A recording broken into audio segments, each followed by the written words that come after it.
अस्सलाम वालेकुम। आज का टॉपिक है हमारा एम्पिरिकल फार्मूला। सबसे पहले एम्पिरिकल फार्मूला की डेफिनेशन देख लेते हैं। Empirical formula of a compound shows the simplest whole number ratio of atom present in that compound. इसका मतलब ये है कि एक कंपाउंड में एटम की जो सिंपलेस्ट होल नंबर रेशियो है उसको आप किससे रिप्रेजेंट करोगे, उसको आप एम्पिरिकल फार्मूला से रिप्रेजेंट करोगे। ठीक है, अब यहाँ पे कुछ एग्जाम्पल्स हैं, जैसे आयनिक कंपाउंड्स हैं। जितने भी आयनिक कंपाउंड्स हैं उनको हम रिप्रेजेंट करते हैं बाय एम्पिरिकल फार्मूला। ठीक है, ionic compound are represented by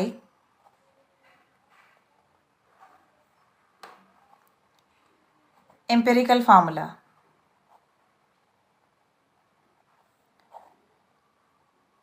empirical formula of calcium fluoride है, जिसमें कैल्शियम और फ्लोराइड की सिंपल होल नंबर रेशियो है। अच्छा, इसकी प्रोनाउंसिएशन कैल्शियम फ्लोराइड भी है, तो it's up to you calcium बोलना है, कैल्शियम बोलना है। वैसे एग्जैक्ट वर्ड कैल्शियम है। तो आयनिक कंपाउंड को रिप्रेजेंट करते हैं एम्पिरिकल फार्मूला से। एग्जांपल हमारी क्या है, कैल्शियम फ्लोराइड। इसी तरह अगर आप नेक्स्ट, ये तो आयनिक कंपाउंड्स हो गए ना, तो अगर आप नेक्स्ट में देखो कोवेलेंट कंपाउंड्स को, तो कोवेलेंट कंपाउंड जो हैं वो एग्जिस्ट करते हैं मॉलिक्यूल की फॉर्म में।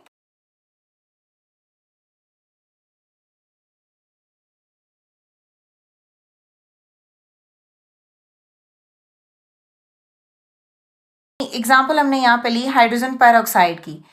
अब एक होगा हम इसको ऐसे लिख दें और दूसरा हम इसको ऐसे ही लिख दें। ठीक है, तो ये जो सिंपल OH है ये होगा हमारे पास एम्पिरिकल फार्मूला,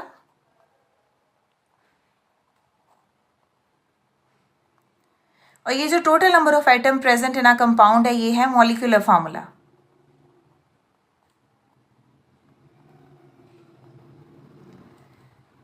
जो कोवेलेंट कंपाउंड है वो एग्जिस्ट करते हैं मॉलिक्यूल की फॉर्म में। मॉलिक्यूल में हमने एग्जांपल ली हाइड्रोजन पेरोक्साइड की।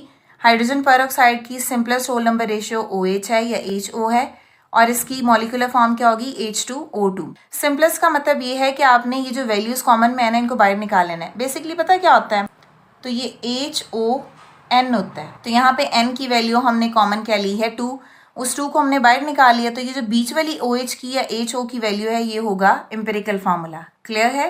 तो ये हमने कहा कि जो आयनिक कंपाउंड है वो एग्जिस्ट करते हैं हमारे पास एम्पिरिकल फार्मूला में, जो कोवेलेंट कंपाउंड है वो एग्जिस्ट करते हैं मॉलिक्यूल की फॉर्म में। मॉलिक्यूल हैं, इनमें एम्पिरिकल फार्मूला डिफरेंट होता है मॉलिक्यूलर फार्मूला से। अच्छा, ऑलवेज डिफरेंट नहीं होता। ठीक है, जैसे फॉर एग्जांपल हमने यहाँ पे एग्जांपल ली है हाइड्रोजन पेरोक्साइड की, इसका एम्पिरिकल फार्मूला HO है और इसका जो मॉलिक्यूलर फार्मूला है वो H2O2 है। ठीक है, इसी तरह नेक्स्ट एग्जांपल है हमारे पास बेंजीन की। ठीक है, अब इसका एम्पिरिकल फार्मूला क्या होगा, CH, और इसका मॉलिक्यूलर फार्मूला क्या होगा, C6H6। अगेन कॉमन है, 6 बाहर ले लेंगे, तो ये वाली क्या चीज़ होगी, ये होगी एम्पिरिकल फार्मूला, और नीचे वाली चीज़ क्या होगी, ये होगी मॉलिक्यूलर फार्मूला। इसका मतलब है कि यहाँ पे ये है हमारे पास एम्पिरिकल फार्मूला। ठीक है, और नीचे वाला क्या है, मॉलिक्यूलर फार्मूला। क्लियर? इसी तरह एग्जांपल है वाटर की, यानी H2O। वाटर का एम्पिरिकल फार्मूला भी यही है और मॉलिक्यूलर फार्मूला भी यही है। ठीक है, तो एम्पिरिकल फार्मूला जो है वो basically actual number of atom represent नहीं करता, बल्कि simplest whole number ratio of atom represent करता है, और जो मॉलिक्यूलर फार्मूला है वो रिप्रेजेंट करता है total number of atom present in a compound. Next है chemical formula of binary ionic compound. Binary का मतलब 2 आयन्स होंगे। ऑब्वियसली आयनिक कंपाउंड्स में 2 आयन्स ही प्रेजेंट होते हैं। अब हमने आयनिक कंपाउंड्स के केमिकल फार्मूलाज निकालने। आपने सबसे पहले ये आइडेंटिफाई करना है कि जिसका भी आप केमिकल फार्मूला निकालने जा रहे हो उसके केटाइंस और एनाइंस कौन कौन से हैं। ठीक है, फर्स्ट क्या आइडेंटिफाई करना है, केटाइंस और एनाइंस कौन से हैं। ठीक है, तो केटाइंस मीन जो पॉजिटिव चार्ज होगा, ठीक है, और एनाइन मीन जिन पे नेगेटिव चार्ज होगा। क्लियर? ठीक है, तो सबसे पहले हमने आइडेंटिफाई कर लिया। ये आइडेंटिफाई करने के बाद हमने क्या करना है, आपने देखने हैं नंबर ऑफ चार्जेस। ठीक है, इसका मतलब क्या है, +1 है, +2 है, -1 है, -2 है। तो सबसे पहले केटाइंस और एनाइंस को आइडेंटिफाई करें, फिर आप ये देखें कि नंबर ऑफ चार्जेस कितने हैं। क्लियर?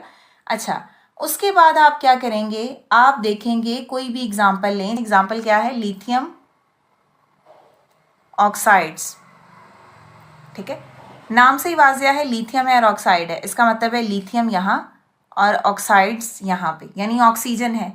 तो आपको पता है कि लिथियम पे चार्ज क्या होता है, +1, इसका मतलब है कि लिथियम इलेक्ट्रॉन को लूज करेगा, और ऑक्सीजन पे हमें पता है चार्ज होता है -2, ठीक है। अब आप क्या करोगे, इसको क्रॉस एक्सचेंज करोगे, क्रिस क्रॉस मेथड अप्लाई करोगे, ये पॉजिटिव इधर आ जाएगा और ये 2 जो है वो इधर आ जाएगा। इसका मतलब ये क्या बनेगा, जब आप क्रिस क्रॉस मेथड अप्लाई करोगे तो ये जो 2 है ये लिथियम के पास आके यहाँ पे आ जाएगा, और ऑक्सीजन के नीचे 1 है, इसको ना भी लिखोगे तब भी ठीक है।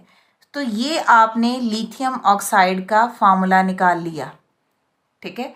तो ऐसे आप बाइनरी आयनिक कंपाउंड्स के केमिकल फार्मूलाज निकाल सकते हैं, क्लियर, ठीक है। एक और एग्जांपल लेते हैं हम यहाँ पे। एग्जांपल है हमारे पास एल्यूमिनियम ऑक्साइड्स,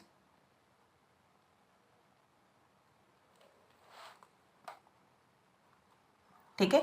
अगेन सबसे पहले आप लिखें एल्यूमिनियम और उसके बाद लिखें ऑक्सीजन। आपको पता है एल्यूमिनियम पे चार्ज क्या होता है, 3 पॉजिटिव, और ऑक्सीजन पे चार्ज क्या होता है, 2 नेगेटिव। अब आप again criss cross method apply करो, ये 3 इधर आ जाएगा और यहाँ पे ये जो 2 है ये इधर आ जाएगा। उसके बाद क्या होगा, Al नीचे 2, अच्छा क्रिस क्रॉस पे नीचे आनी है वैल्यू, ये 2 इधर आ जाएगा और ऑक्सीजन पे 3 आ जाएगा, क्लियर। इस मेथड से आप बाइनरी आयनिक कंपाउंड्स के केमिकल फार्मूलाज निकाल सकते हैं। आपने ये देखना है कि उस कंपाउंड में केटाइंस और एनाइन कौन कौन से हैं, उन पे चार्जेस कितने हैं। फिर आपको जो भी एग्जांपल दी जाएगी आपने उसके सेपरेटली ये आइडेंटिफाई कर लेना है कि पॉजिटिव चार्ज कितना है, नेगेटिव चार्ज कितना है। क्रिस क्रॉस मेथड अप्लाई करोगे और उसके बाद आप उसका केमिकल फार्मूला निकाल लोगे, ठीक है।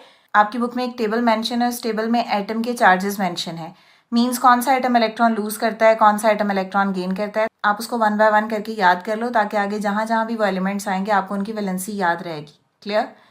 तो ये था आज का टॉपिक। अगर इससे रिलेटेड आपको कोई भी क्वेश्चन है तो आप कमेंट्स में पूछ सकते हैं। नेक्स्ट वीडियो तक के लिए अल्लाह हाफिज़।